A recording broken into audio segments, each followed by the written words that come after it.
بابا أنا عدين ولا يقول مانا إن كان لفت قرين قفك يسيد بسعودة ويسيد بسعودة عليك وتعالى لكن والله بالله تالله بيد أبوك والله ما قادك أنا قرينك كل سبت إلي شيء سبت إن كان ما أنت هدي هذا مكوني ينتار لبده لواي سدح يوحي معرضة ميلها سعودو دم ملاقي سيدي انت يوم اسكو دبتي ابو هدوني انت اسكو دبتي انت كبعد ما حسمينا لفت قرين لا وضع نفرن انا كامس نفران كقاد اما انقلون دو مساجد كانقل انقلون دو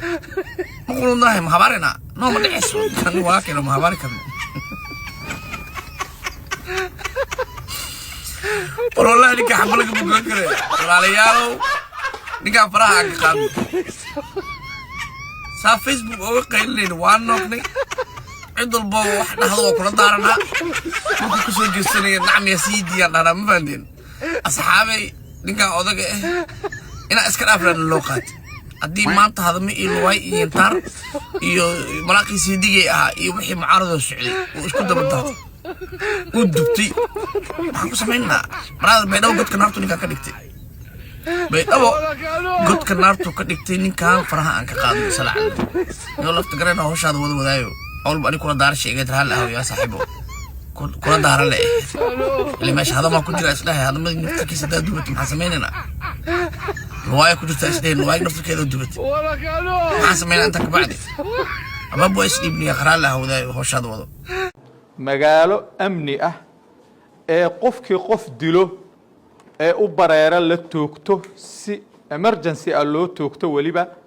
أمني جيدو ويهان دمبرونتي آد وفيعنا إن قلالاسا لغا أبورو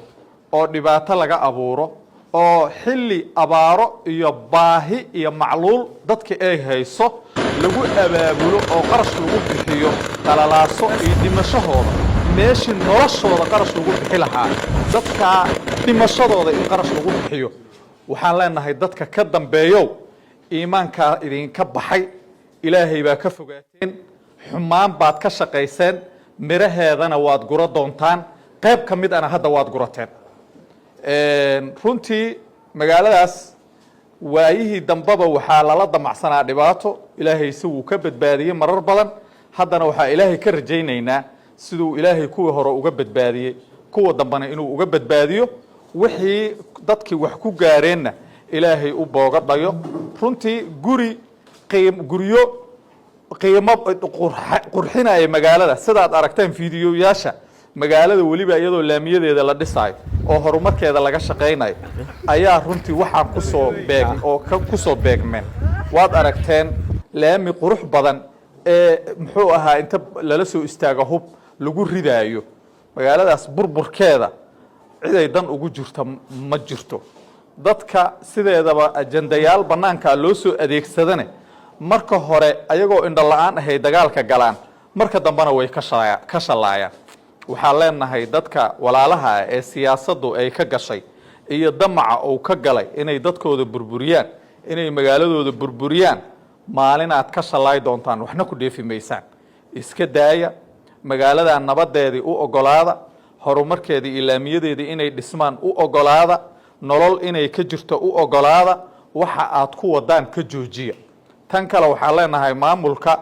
waa ku mahadsan yihiin waayo amniga ayaga u xil saaran dadkana maamulkay kula xisaabtamayaan sida ay amnigu ugu istaageen oo madaxweynaha ugu horeeyo madaxweyne Cabdicasiis iyo wasaaradaha amniga iyo dhammaan nabad sugidda siday uga shaqeeyeen iyo siday ku soo afjareen waa mahadsan yihiin waxaan leenahay dadka dagaalka huriyay ku cibro qaata shalay qof noolaa dhimashadiisa inaad sabab u noqoteen oo ilaa qiyaamana ay idin haysato wax laga xumaadana ay tahay shaki igama jiro inaad maanta ka shalaysan tahay idinka naftirkiinu aad ka shalaysan tihiin guri shalay qurux badnaa oo dhisnaa ayaad arkaysaa isagoo maanta burburay waxaan leenahay ilaahay subxaanahu wa tacaala dadka ku waxyeeloobay ha u booga dhayo amnigeedii allah u soo celiyo wixii ka dhacayna wax laga